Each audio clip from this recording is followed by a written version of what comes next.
gaztandegitik abiatuko gara, Ordiziako lehiaketaren azken edizioa irabazi baitzuen. Egiten dituzten gazta bikainak aurkeztuko dizkigu Enekok. Albistegian, Euskadiko egurraren 9. astea laburbilduko dizuegu. Donostian Pelegrinen baserria bisitatuko dugu. 30 urte daramatzate berotegiko tomateak ekoizten eta Maialenek eta Elisabetek ustiategiko aginte hartu dute. 1880ean sortua, Serratz kontserbalantegiak salmentak produktuaren kalitatean oinarritzen ditu. Gainera, gure portuetako arrantza sektorearen garapenean inplikaturik dago.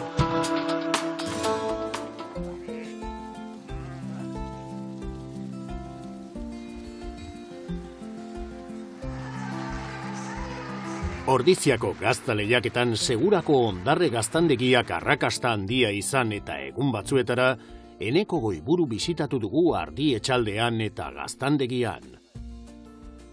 Bertan, Artzaintzaren museo bat eta turismo baserri bat zabaldu ditu bere jardueraren osagarri. 150 buruko artaldearen parte bat mendietan bazkatzen ari da. Beste erdia baserri ondoko zelai ikusgarri hauetara darama Enekok. Ordizian irabazi ondoren, azken egunak erotzeko modukoak izan dira, baina pixkanaka lasaitasuna itzultzen hasi da ondarrera. Ardien ongizatea funtsezkoa da. Hemen, euren ingurune naturalean daude eta larre zoragarriak dituzte. Artzainek lan gutxien egiten duten garaia da hau, baina euren oporrak direla esaten badute ere, argi dago lan egiten dutela eta oso gogor gainera. Lehengo azten Ordizin irabazita gazta esente ketuak saldu ditugu aste honetan, da orduan normalen hilean behin ketzen dugu, baina gaur gazta ketzen jartzea tokatu zait, hasi goizeko 6etan gazta jarri ketzeko tokian, 6 tankea sartu, hemen inguruko aiztietan dituten ardiak jetxi, garri ditut bera, ikulura, humedade askoko eguna ditugu eta ardi batzuk erren zeuden, errenak egin ditut, belarrondu pikin bat jarri, gaztai buelta eman, alde batetik ketu dianen, eta gero kliente pare bate etorri dia, gazta batzu saldu, pakete pare bate bat nituen bialtzeko eta hiek jarri, eta oantxe ardiak atera, eta pixka goizean zehar egin dena. Gu ibiltzen gera talde txiki bat daukagu, 150 arditarten ibiltzen gera. Oai momentu honetan erdiak edola egongo dia hemen, erdiak hemen, eta beste erdiak izaten ditute Gabirian, ere aman o amonan baserrian. Pixkat zergatik ditutan, hemen ikusten dezue oso terreno lauak ditut, oso makinableak, orduan belarrondua egiten dugu, neguako ardientzako izateko. Orduan, abuztuan 10ean moztu genitun belarrak, belarronduak egin, eta orduan goiko hemen baditut sail batzuk itzalakin, aizti batzuk itzala eta terreno esente eta urakin, orduan horri izaten ditut ardiak, eta orain jaisten ditut behin belarrondua eginda gero jaisten ditut ona. Idiazabal gazta eder bat egiteko oso garrantzitsua da gaztandegian egiten den lana, baina gakoa lehen gaian dago dudarik gabe. Eta ardi latxetatik esnerik onena lortzeko ardien elikadura ezinbestekoa da. Esne hon bat eduki gabe ezin da gazta honik egin.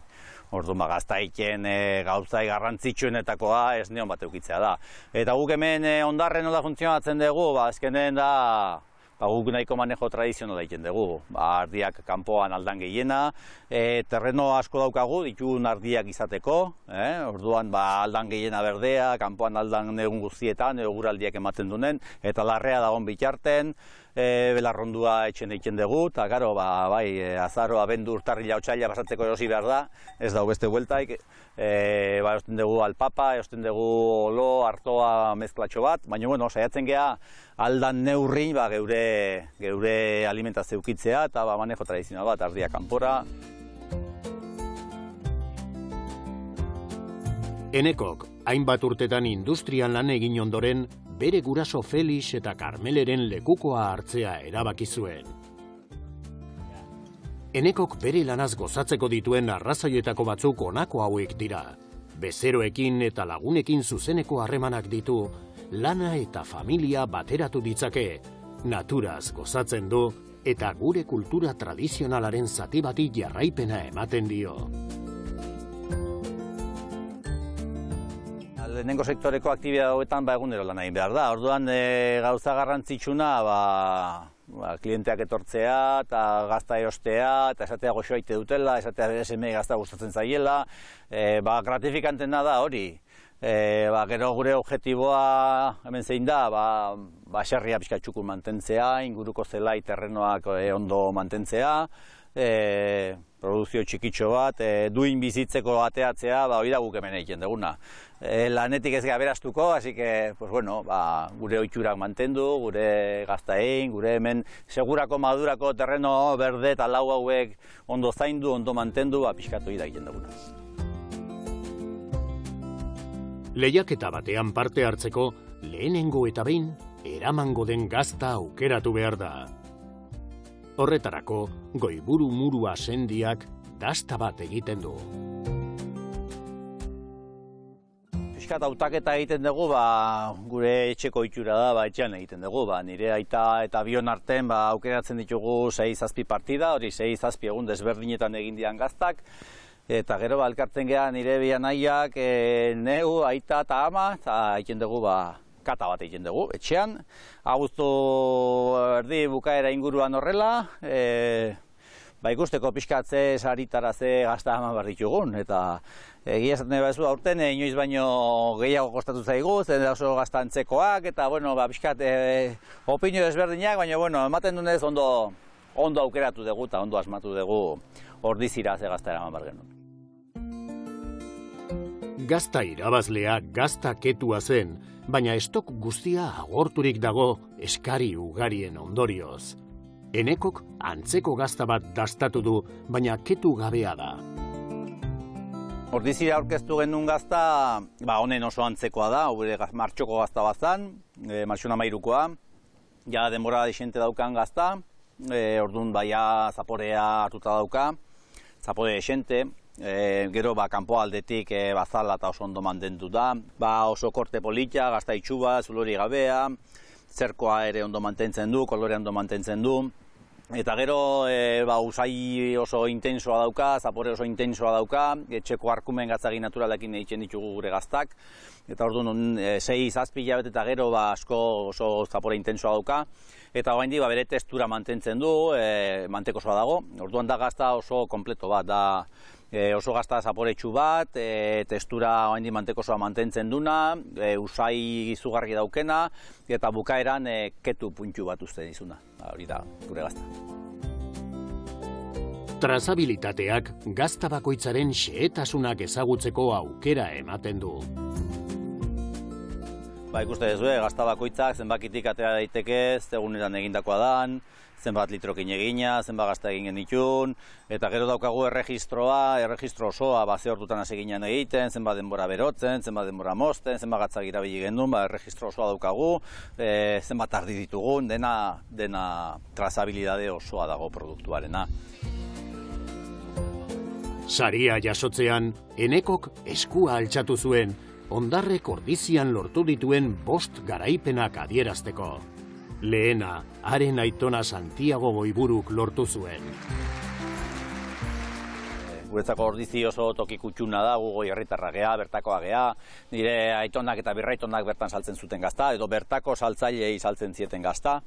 Orduan, bada pasada bat, pixkat irabazi, aurten eta orain 2 urte, 2021ean neuk irabazi nun.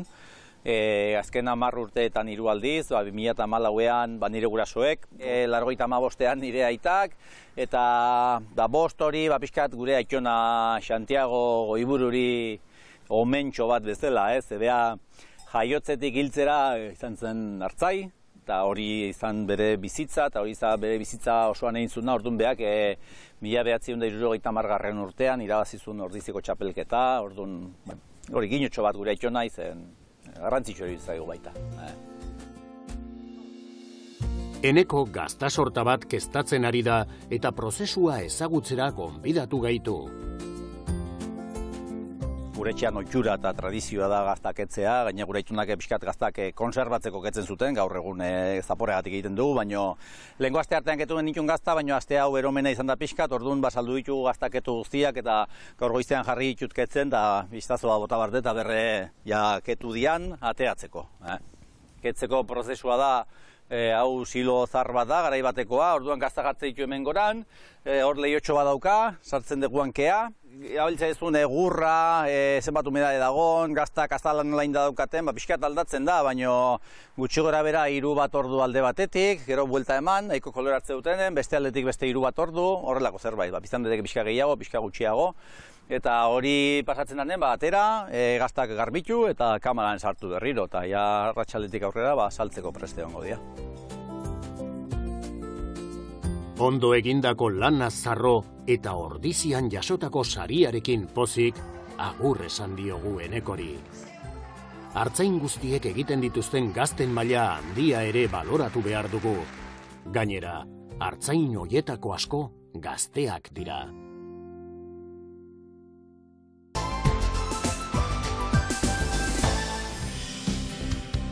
Aste honetan Euskadiko Egurraren astea antolatu dute, eta dagoeneko 9. edizioa izan da. Aurrekoetan bezala, programa oso zabala izan da. Oraingoan jasangarritasuna eta garapen ekonomikoa izan dituzte ardatz. Egurraren astea Baskegurrek antolatzen du, eta Foru Aldundien eta Eusko Jaurlaritzaren babesa du. Oskar Azkaratek topaketaren helburuak azpimarratu dizkigu. Helburu nagusi bat dela, sektore honek eduki aldauen papela etorkizunean bioekonomia garatzeko, ez? Hau da, gaur egun Euskadi mailan daukagun lehengai bakarra bioekonomia egiteko egurra da. Dinot, bakarra kantitatean merkatu handietara joateko, ez? Ze, gabizitza egiten sektore oso, konsumo handikoak direla eta gaina oso produktu askoz ere kutsagarriagoak erabiltzen dutenak, ez? Beraz, hor bai daukagu fokoa ipinitza eta horraitxik egurraren astean, eraikuntzarekin eta arkitekturarekin bebai lotutako ekintza eta jardunaldi asko antolatu ditugu. Hainbat ekimen izan dira, enpresak ezagutzeko bisita virtualak, zurez egindako eraikin emblematikoak ezagutzeko txangoa, edota ingurumena errespetatzera bideraturiko arkitekturaren eta diseinuaren arteko topaketa.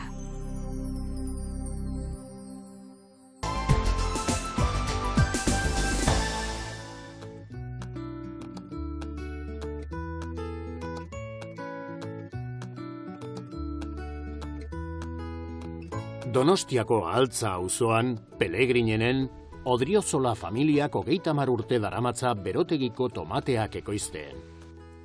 Baserriko ekoizpena dibertsifikatuta zegoen lehen, baina Josanek, Maialen eta Elisabeten aitak, norabide aldatzea eta tomate ekoizpenean espezializatzea erabaki zuen.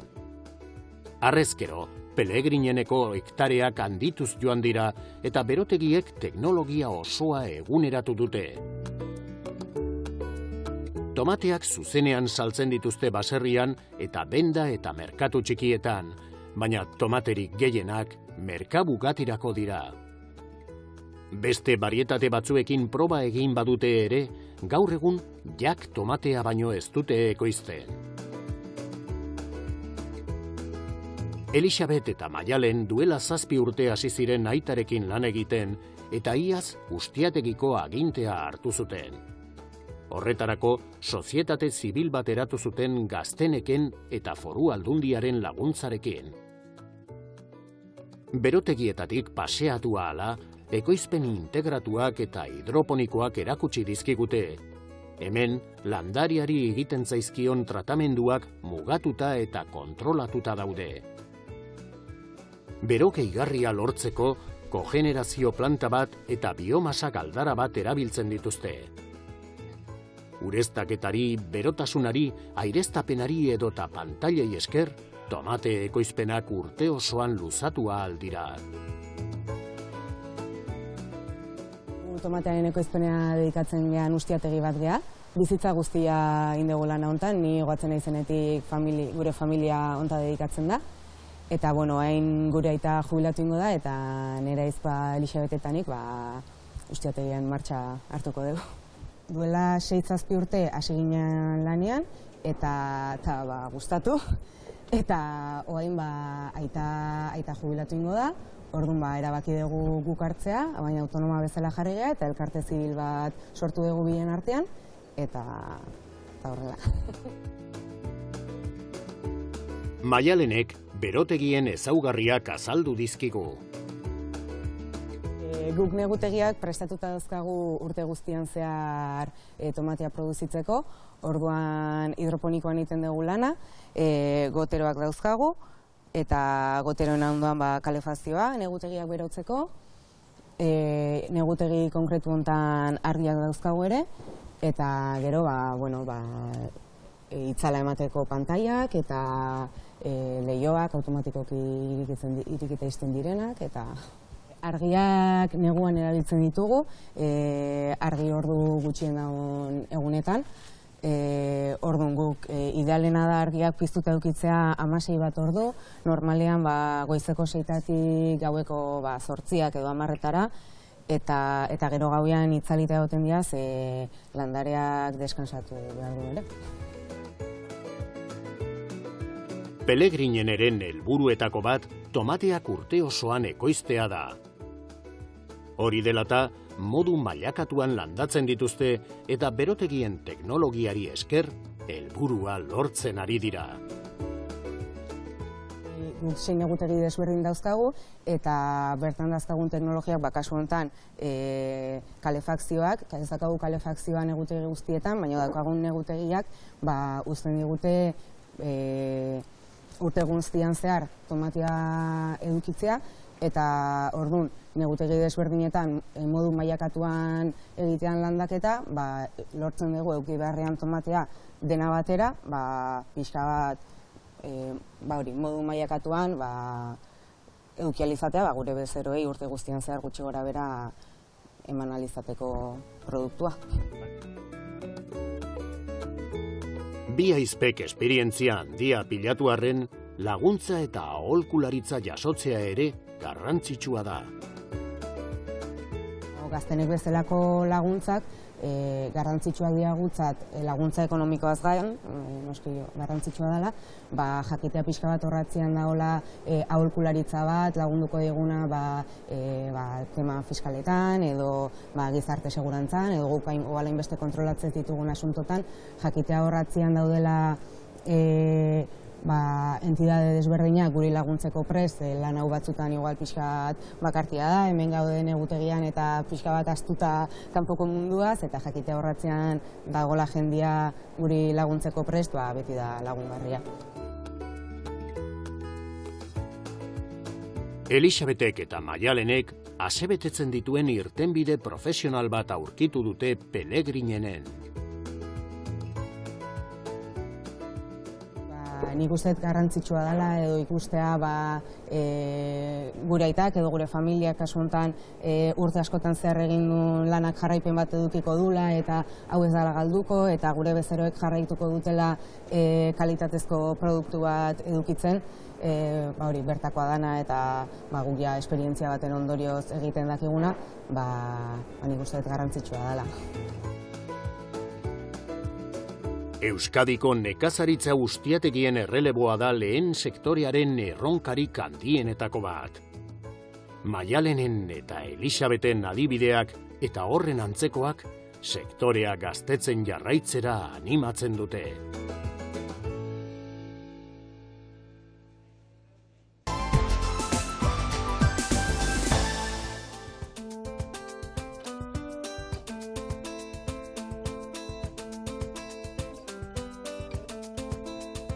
Euskal kontserbagintzaren erdigunea Bermeo da, eta Bizkaiko kostaldeko herri horretan dugu Serrats lantegia.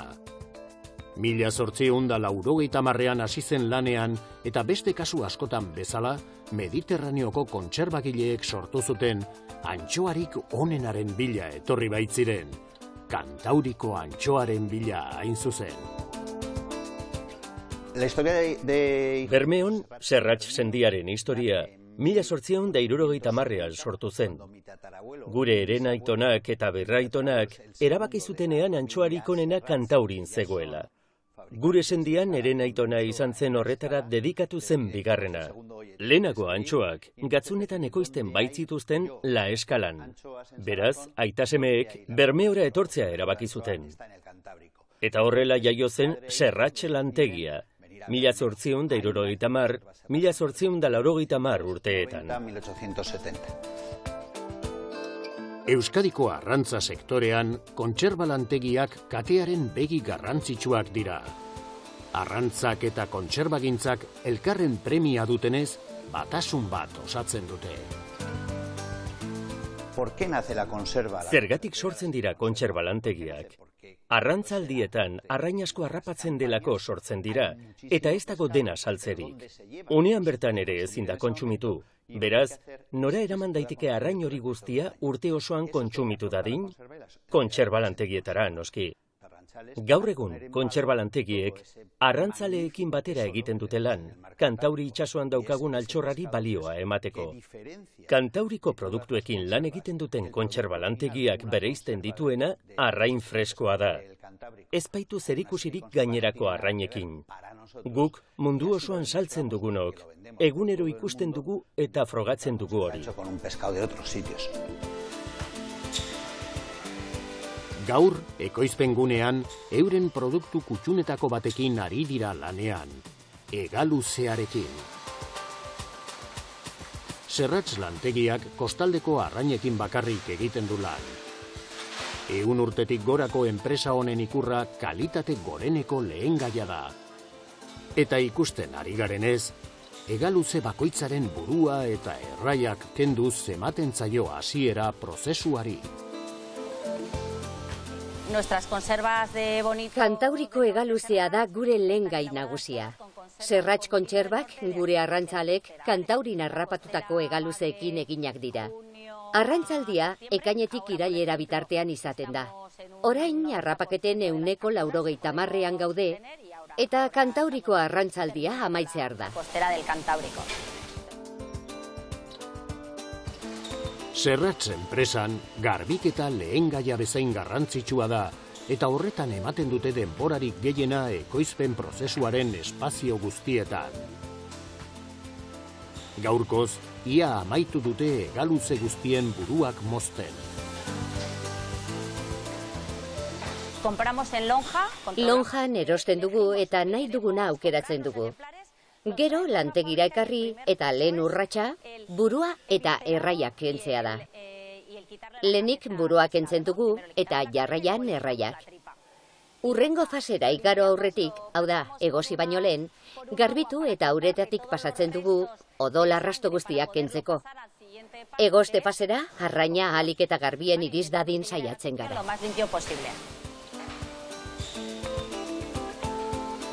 Urrengo urratsa, arraina egostea da. Gatzunetan 3 bat orduz sartu aurretik, hegaluzeek 3 minutu inguru igarotzen dituzte jacuzzi izeneko leku batean, prozesu honek piezak are gehiago garbitzeko balio du. Behin burua eta tripa kenduta, jacuzzi deritzogun leku batean sartzen dugu. Burbuilazko bainu bat bezalakoa da. Arraina egoste fasera garbi-garbi iriz dadin. Uretan egosten dugu, gatzarekin, gatzunetan alegia. Hori oso garrantzitsua da, kalitate handiko kontserbak lortzeko, hori baita arraina egosteko modurik onena. Kontserba bikainak lortzeko, gatz puntua eta egoste puntua oso garrantzitsuak dira. Egosi ondoren, hegaluzeak modu naturalean ozteak urrengo fasera garamatza. Lehen ebakiekin, xolomoak eta kokoteak ateratzen dira. Kokoteak bereizi eta identifikatzen dituen kontserba lantegi bakanetako bat da Serratx. Mendrezkak aldez aurretik atera dituzte. Ondo trebaturiko eskuak arduratzen dira arrainak arraspatzeaz.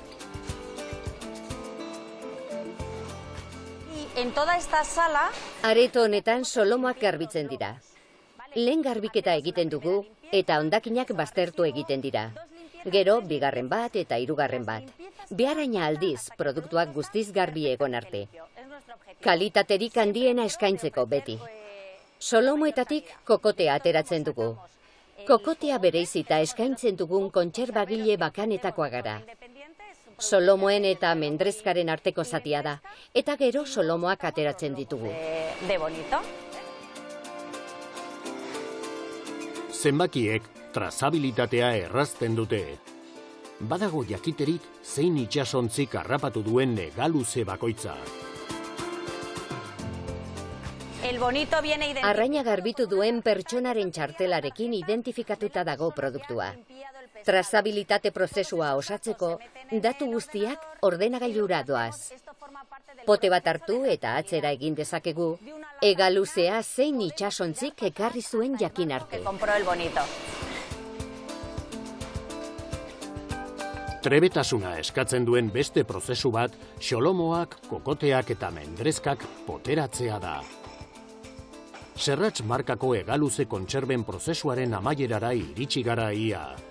Serratxek 100 lanpostu ditu eta ekoizpen osoaren 130% esportatzen du.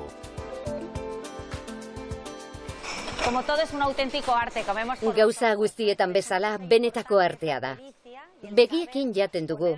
Beraz, garrantzitsua da produktua trebetasunez aurkeztea.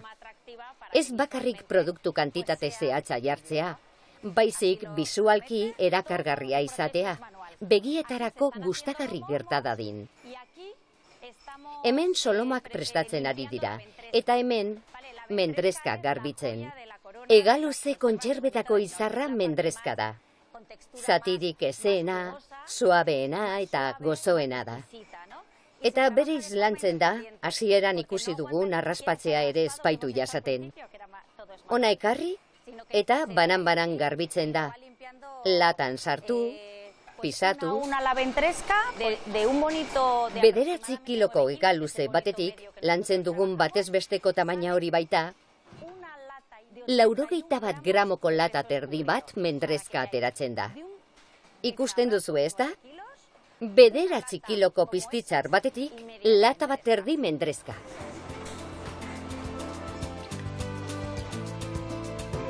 Ondoren, olioa gehitu eta ontziak autoklabera eramaten dira. Serratx kontserba lantegirako jasangarritasuna funtsezkoa da. Esperantzak azaldu dizkigu zeintzuk diren alor horretan egindako berrikuntzak. Nobedadetako bat, autoklabeko ura berrerabiltzeko zirkuituan dago. Lehen, erabilitako ura bota egiten genuen. Orain berriz, prozesu bat asmatu dugu, ura behin eta berriz erabiltzeko. Gatzuna iragazteko modu bat ere asmatu dugu. Nano iragazketa baten bidez, gatzun zikina gatzun garbi bihurtzen dugu. Eta horrela, berriro erabil dezakegu. Nano iragazketa horren ondoren geratzen den hondakina berrerabiltzeko, Europako proiektu bat lantzen ari gara Astirekin batera. Europa mailako proiektu bata.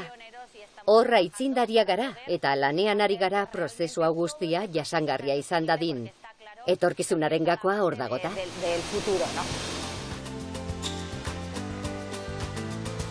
Serratx, Euskal Herriko kontserba lantegi ugarietako bat da. Lantegi bakoitzak bere nortasuna du eta kalitate handiko produktuak ekoizten dituzte nazioartean balioetsiak eta aintzatetxiak. Zenbait ezaugarri partekatzen dituzte, esaterako gure arrantzaleen aldeko jarrera garbia eta arrantza baliabideen erabateko babesa.